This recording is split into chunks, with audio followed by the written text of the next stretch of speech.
এই বাংলা আসফাকুল্লাহর বাংলা, এই বাংলা মাতঙ্গিনী হাজরার বাংলা, এই ভাঙড়ের মাটি দুর্জয় ঘাটে, এই বাংলার মাটি, এই ভাঙড়ের মাটিতে কৃষক আন্দোলন হয়েছে, এই বাংলার মাটিতে শাসক দলকে পিছনের সারিতে যেতে হয়েছে।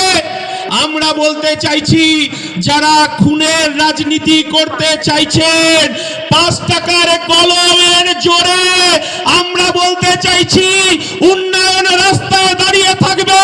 আর আপনি যে পুঁতে ফেলার রাজনীতি করতে চাইছেন, আমরা বলতে চাইছি আপনার ঠিকানা তিহার, তিহার, তিহার।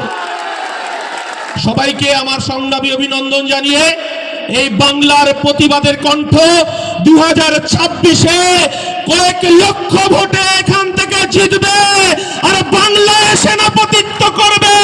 তার নাম পীরজাদা নওশাদ সিদ্দিকী, আমার দলের সেনাপতি। জয় হিন্দ।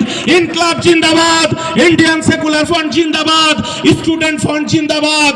এই স্টুডেন্ট ফ্রন্ট তামান্নার বিচার চাইছে, তিলোত্তমার বিচার চাইছে, হাসখালির বিচার চাইছে। আমরা বলতে চাইছি যে কলেজে কলেজে শিক্ষার অঙ্গন তৈরি হবে, এখানে ওই 56-60 বছরের দাদারা রাজত্ব করবে, এ রাজনীতির আমরা করতে চাই না। আমার দলের সেনাপতির নাম পীরজাদা নওশাদ সিদ্দিকী। জয় হিন্দ। ইনকলাব জিন্দাবাদ।